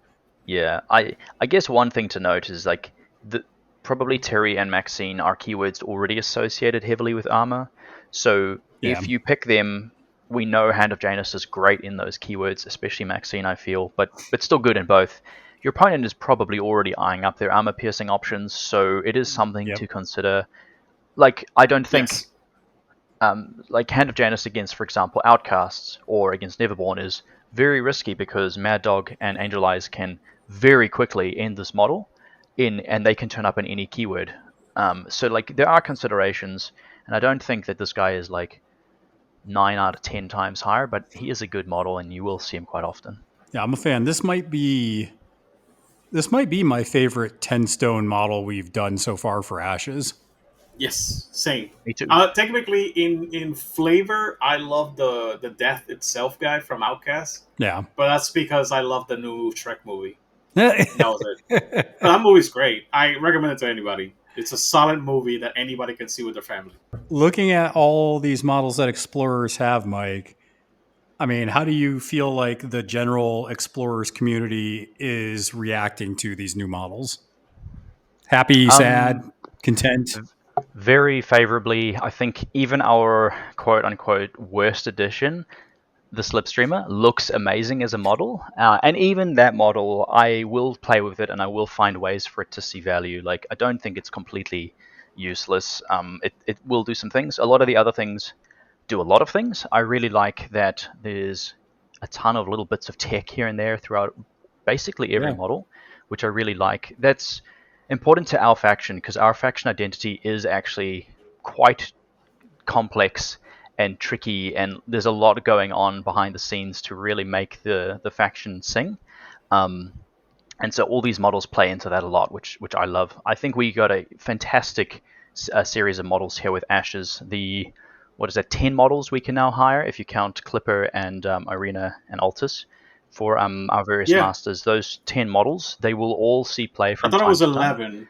Well, I'm looking at 7 Explorer specific models, and then those 3. It is 10. You're right. Yeah, they're going to add a lot to a lot of the keywords, and I think even the keyword, like we've just mentioned, Slipstreamers, who are maybe not that excited, turns out both the keywords that the Slipstreamer would fit in most, they really want Hand of Janus a good amount of the time, so they will still get something new.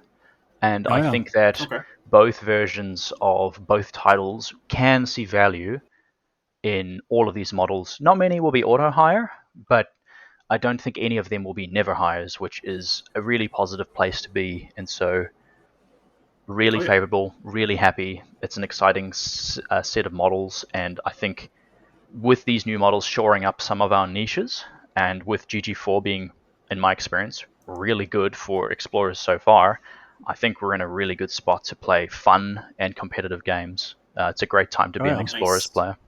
Yeah, I know there's a bunch of these models that I'm just kind of like, I don't play Explorers, but it looks pretty fun. Join us. Dude, the Hand of Janus. Join us. Yeah, the Hand of Janus on just one afternoon made me go, wait, what? Dude, that Alleyway Echo has me wanting to put Wastrel just on the table. I mean, but you already know that that McCabe is like crack to me. I played McCabe way too much when I was like learning both the 10 Thunders and Explorers. I just ended up playing McCabe. It was so addictive. McCabe's Mike, fun. T-Like in the chat asked, is there anything specific that you play, or do you play pretty much all the Explorers? It's funny, I was thinking about this the other day when people were doing deep dives and inviting me to do a deep dive for Explorers. I'm like, who do I main these days? I kind of have a roster of about 5 or 6 masters I play a lot. back in the day was just a ton of Lord Cooper, like soloed Lord Cooper Yeah. for like a year.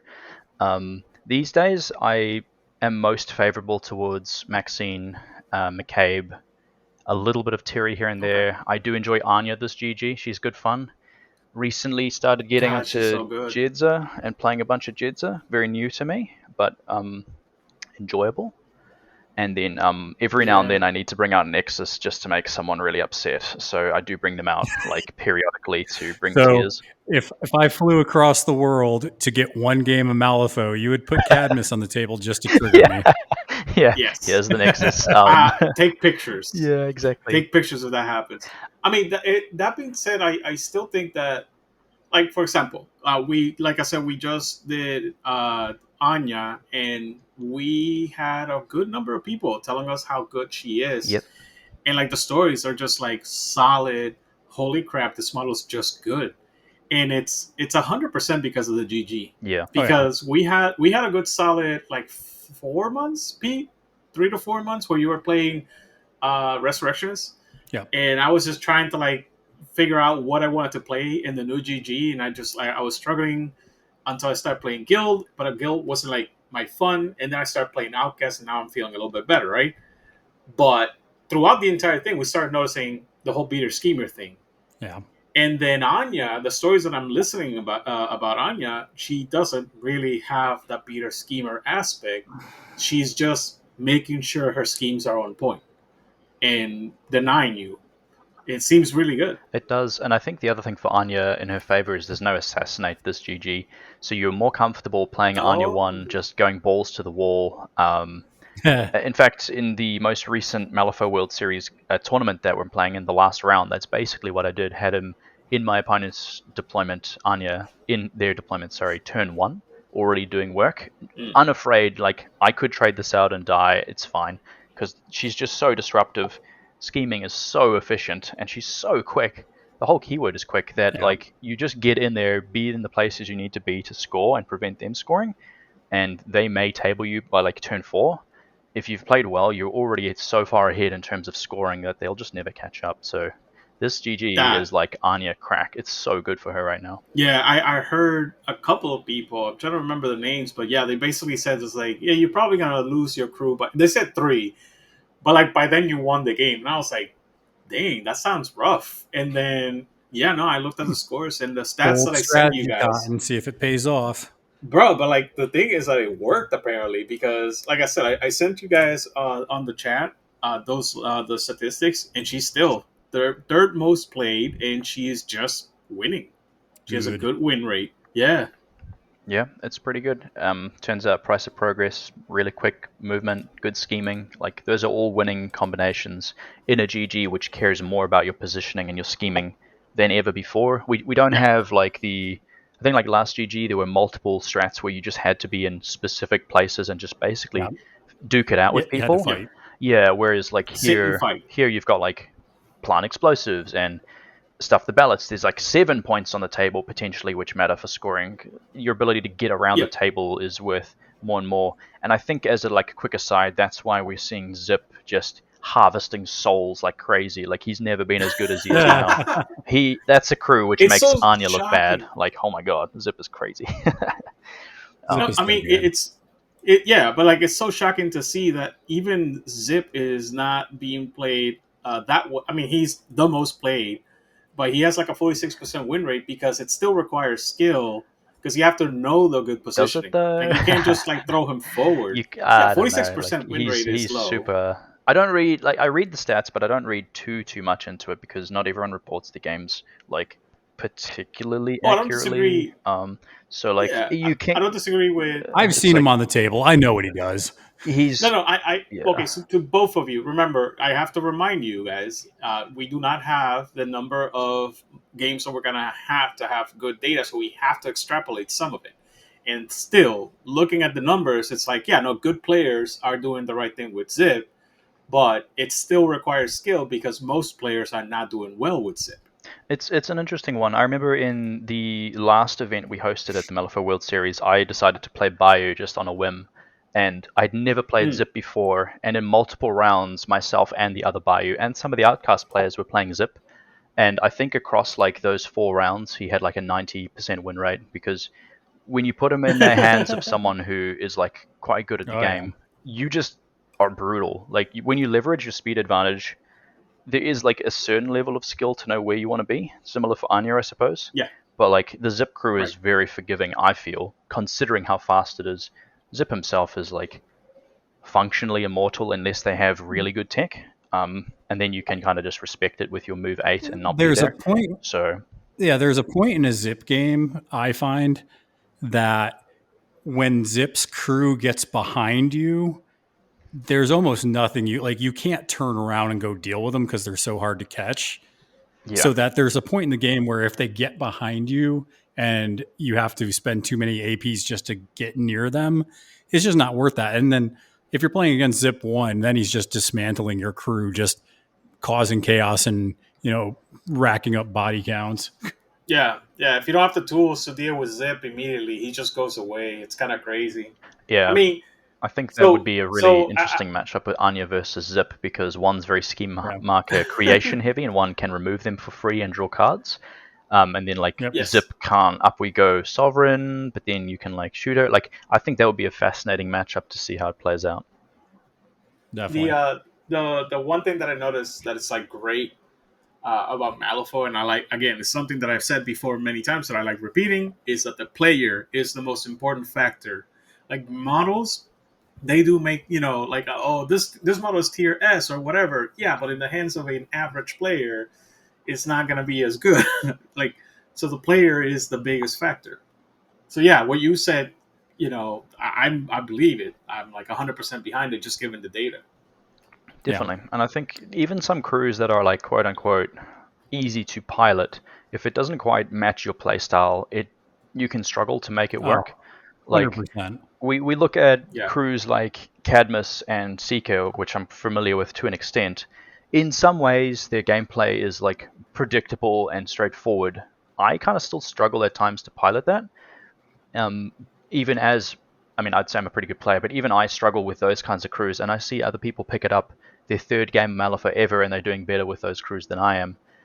So it just kind of depends on where your strengths lie as a player. Yeah. Maybe it's like all those Yeah, hours playing. I know in Cooper is like Arcanist, yeah. I've been playing a lot of Arcanist, and I know Mei Fang. Like, I know Mei Fang 2 is really good. I just suck with her. Like, I'm just not good with her. And I'm like, I know people are like getting wrecked with Mei Fang, but I just like it's not my like the whole ride the rails thing. I'm just not good with. And then setting up like last time I played it, Dixon absolutely wrecked me.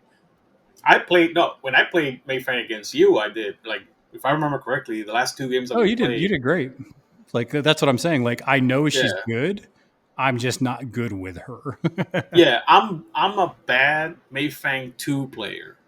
But I every time I put Mayfang 1, I did a good showing. Like it wasn't like, oh my god, I'm the best It's player for her, but almost like Dixon likes throwing models in your face to deal with. It's weird. yeah. I mean, Mike, I'm pretty sure. I mean, if you haven't heard this before, but like, there's a Dixon special, which is I just chuck my master straight into the enemy crew, and then You'd make probably you like have to Anya deal with 1.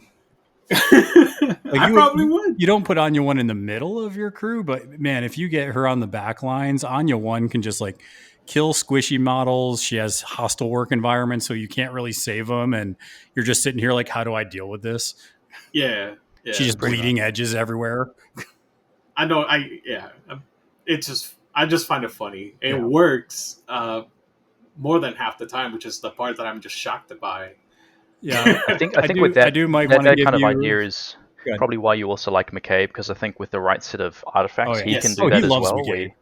Yeah, you just like fling Yeah. him in and say Yeah. like, coat me in enemies, I'll be happy. Life Leech will do all the work, and Yeah. I'll just dodge everything and be annoying. It's great. Bring me more bodies. Yes. Oh man! So Angel Eyes did kill the Echo when I played against Jesse and McCabe, but then McCabe got into Maurice and Angel Eyes and just threw them into a cactus and killed them. Yes, that's Those two models, I've been getting very much acquainted because I played a bunch of Silas games. I think I played one of those games against you, right, Pete? Yeah, It's there's like one or two things missing on Silas that just doesn't make him a good henchman. leader, and I'm very sad about that because I was He's so fun. excited about it. Like he's fun. He is, but like, why can't he put his own upgrades on himself, and why doesn't he have harder wound? Those are the two things that I would love for him to have. Well, he doesn't. I have yet to see him on the Yeah. table, but I do see Angel Eyes and Maurice all the time and Neverborn. Like, it's crazy yeah. how Oh, yeah. popular they've become now. This guy got those two models right here because Bro, they're good. Maurice is cracked. I did not like, now that I put enough like games into the table with him. Holy crap, that model's insane. So Yeah, they're real good. just a little foreshadowing for people, and kind of, I guess, little spoilers, which is fine. We actually got two keyword episodes that people are going to be really excited about. We got, we're going to do a Savage deep dive, so that's something coming around pretty soon here. And we also got a Rasputina deep dive. So I think those are two episodes that people are pretty excited about because there's a lot of people who just love Savage because they're battle fatties, but Yep. but also Rasputina is like the hotness right now. I think in Arcanus, like it's like she's like Hansel. She's just so hot right now, and people just want to play her.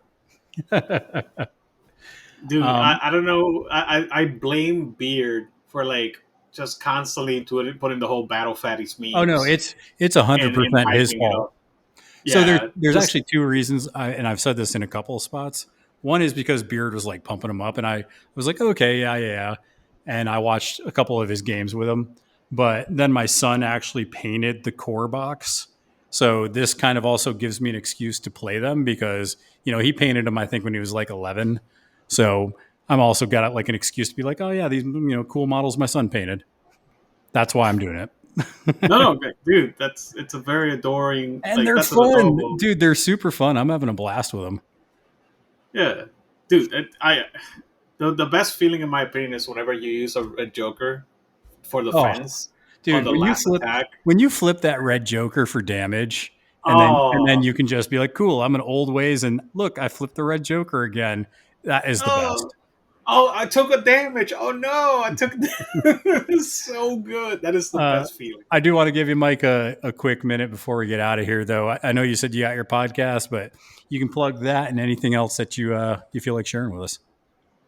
By all means, thanks for that. Yeah, we run a small podcast here in a small country, New Zealand. Pack Mentality. You can find us on Spotify. Our main focus is the relatively high competitive scene, you might say. We cover New Zealand events and such, but we also cover the Malifaux World Series. Myself and my co-hosts, Brendan and Hamish, we're on the World Series committee, so we're really focused on the online scene. Nice. So we design some of the tournaments that you'll see online and participate in them as well, adjudicate rulings and things like that. And so we run a podcast for that, and most of our focus is walking through tournaments that we've attended round by round. We also do a couple of little bits and pieces here and there. We've just released a Professor von Stuck lecture because Hamish plays a ton of von Stuck, and so we've released one of those recently. So if you want to give us a listen there, it's a little bit lower quality than this wonderful podcast, but we have a good time and like to think that we offer a bit of. It didn't start that way, man. Help. So yeah, check us out, Pack Mentality, a New Zealand Malifaux podcast, and then of course the Malifaux World Series itself. Did you guys? Yes, sorry. What? Did you guys have Brody on there yet? We have not. We've had precious few guests on thus far. We're just sort of covering the first few events, and then we'll have Brody on to talk all the filth around all the factions he plays, of which there are many to a very high level. So I talked to him about Arcanist and Ten Thunders, and he has some really good knowledge on some like dirty tech in those factions. Oh, he's filthy. Yeah, he's a filthy man. I'm going to be playing against him next weekend in person, probably being disintegrated by all the rude things that he's conjured up. So we'll find that out in the next tournament, which we'll head down and get spanked by him again. But yeah, so the other thing I wanted to plug quickly is the Malifaux World Series hub itself.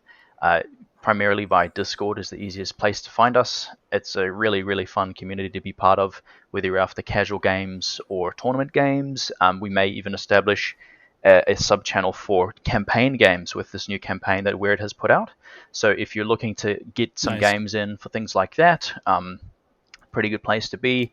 I would say that we probably are amongst the most competitive in terms of list advice and such, which is to say, if you want to learn to play a faction or a master or whatever to a high level, that's the best place to ask.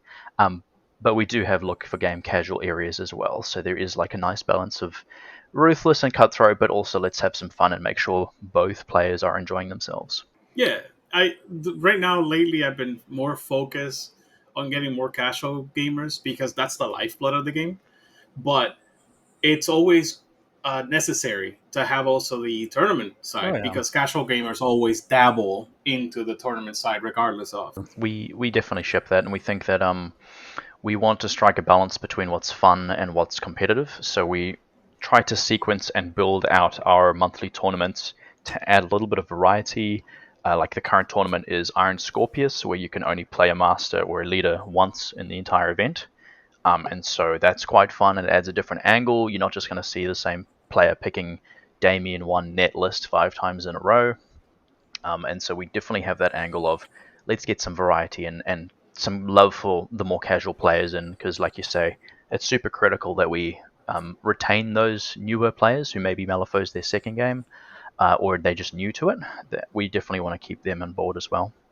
Do you think that, because obviously you're plugged in with that community a lot, so is it interesting to see the different types of play styles that you get from metas just kind of all around the world? I mean, I imagine that's got to be quite cool to see how different areas play different crews. 100%. We like to think that certain keywords are solved in quotation marks, which is like, you know what's coming to like 95% of the picks, and then you play against someone from like France or Russia, and they play it completely differently. And it's really, really cool because you have to sort of reset and recalibrate how you view the game and how you view the matchup. Yeah, there's been some like lists that people will share on our Discord from some of the World Series chatter, and I'll see a random model in there. I'm like, what is that even doing in that crew? And somebody will break down kind of some of the niche interactions, and you're like, wow, that's pretty good. Yeah. There's a lot of those sorts of things happening where random masters are hiring seemingly the most random models you could imagine and getting like extremely good results with them. The ones I always think of are Maniacal Cackle bringing in like Peacekeeper into Lucius. You're like, hang on, that's not a keyword model. What's that doing there? Turns out Coordinated Strike is like amazing, and that's the best model to ever trigger it. So that's why it's showing up. And then you see those kinds of things cropping up in all sorts of places around the globe. And then an example I'm familiar with in Explorers, I was playing against Nathan many years ago, and he hired Austerian Twig into an Anya crew, and I was like, what are you doing with that? And then I saw him do the Ingenuity combo before it was nerfed. I was like, okay, that makes sense. Discard 1, draw 3. That's pretty good. Okay, this makes sense to me now. Yeah. And then seems good. Yeah, seems pretty good. And then like seeing that, you then bring it into your meta, and then it like becomes commonplace. But there's a lot of those ideas that sort of get shared. And a time like Ashes being released, it's even more the case because there's new stuff to tinker with. Most masters have 2 new models or 3, and so it's like there's a lot of new ideas coming forth, and it's quite exciting. Yeah, I think that is the exciting part. Is I think within 10 months, I think there will be some fun things that popped up that we aren't even thinking about at this moment. And it's going to really impact a lot of metas, which is going to be kind of cool to see kind of crop up. Most definitely. Yeah, but it's something I'm looking forward to. I think we're going to leave it there because I know you got your day ahead of you, and Dixon's day is coming to an end, and I still got some sunlight, but probably too windy to go outside now. So I'm gonna go ahead and wrap it up there, guys. I want to thank you both for talking the Explorers and the extra chats that we got. And until next time, make sure that you guys are flipping cards and flipping tables, and we will see you all later.